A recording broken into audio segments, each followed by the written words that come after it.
Merhaba arkadaşlar, kanalıma hoş geldiniz. Takipçilerimin uzun zamandır beklediği kedi ve köpeklerde kullanabileceğimiz göz temizleme solüsyonu borik asitin evde nasıl hazırlanabileceğimizi anlatacaktım.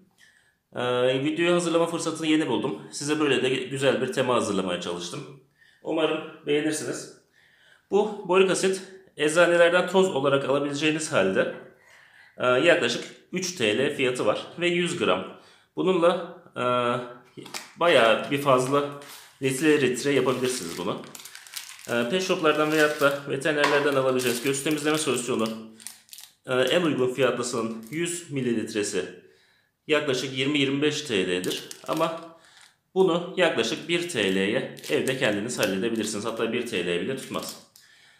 Malzemelerimiz borik asit tozu. Göz temizleme solüsyonu koyabilmemiz için küçük bir şişe veyahut da bardakta bile saklayabilirsiniz. 200 mililitrelik de bir su bardağı. Ortalama su bardakları 200-250 mililitre alır. Bu biraz ufak bir bardak olduğu için 200 mililitre alıyor. Bir çay kaşığı tepeleme dolusu borik asit tozu 3 grama denk gelir. Bunu da size tartarak göstereceğim. Yani tepeleme olarak borik asit tozundan bir çay kaşığı alıyoruz. Su bardağına koyuyoruz. Ve kaynayıp ılık hale gelmiş içme suyuna, burası önemli, içme suyuna dolduruyoruz. Yaklaşık olarak 200 mililitre su olduğu için 2 çay kaşığı dolusu borik asit tozu koyuyoruz. Göz temizleme solüsyonumuz %3 olacak. Yani 200 mililitreye 6 gram borik asit tozu koyduk. İyice eriyene kadar karıştırın. Su sıcak olursa daha iyi erir. Suda çözülmesi biraz zordur. Görüyorsunuz dibinde hala tortular kaldı. İyice eriyene kadar karıştırıyoruz.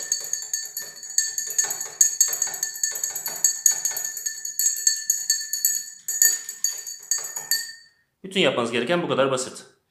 Göz temizleme solüsyonu bu şekilde evde hazırlayabilirsiniz. Yaklaşık olarak 6 gram borik asit tozu kullandık. Yani düz hesap yaparsak 100 gramını 3 TL'ye aldığımıza göre matematiğim biraz zayıf ama siz bölün. 6 gramı kaç paraya geldi işte. O kadar basit. Boşu boşuna bir sürü para vermek zorunda değilsiniz. Ve taze olarak sürekli evinizde bunu yapabilirsiniz. Yaklaşık 200 gram var. Su sıcak olduğu için plastik kaba direkt koymayacağım. Su soğuduktan sonra bir damlalık olarak kullanabileceğiniz plastik kaba koyarak kullanabilirsiniz. Kanalımda göz ve tırnak bakımı ile ilgili bir videom var kedi ve köpekler için. Kedilerin gözlerini bu borik asit solüsyonuyla nasıl temizleyebileceğinizi görebilirsiniz. Gözlerdeki çapaklanma, akma, lekelenme sorunlarını bununla tedavi edebilirsiniz. Bu kadar arkadaşlar. Kanalıma abone olup beni takip ettiğiniz için teşekkür ederim. Bundan sonra evde yaklaşık 20-25 TL'ye kocaman bir tane kedi tüneli oyuncağını nasıl yapabileceğinizi size anlatacağım. Kanalıma abone olup beni takip ederseniz evde kedi ve köpek bakımı ile alakalı videolarıma ulaşabilirsiniz. Evet, solüsyonumuz da tamamen eridi. Hiç içinde tortu kalmadı. Bu %3'lük borik asit göz temizleme solüsyonu. Bu kadar basit. Kanalıma abone olduğunuz için teşekkür ederim. Görüşmek üzere.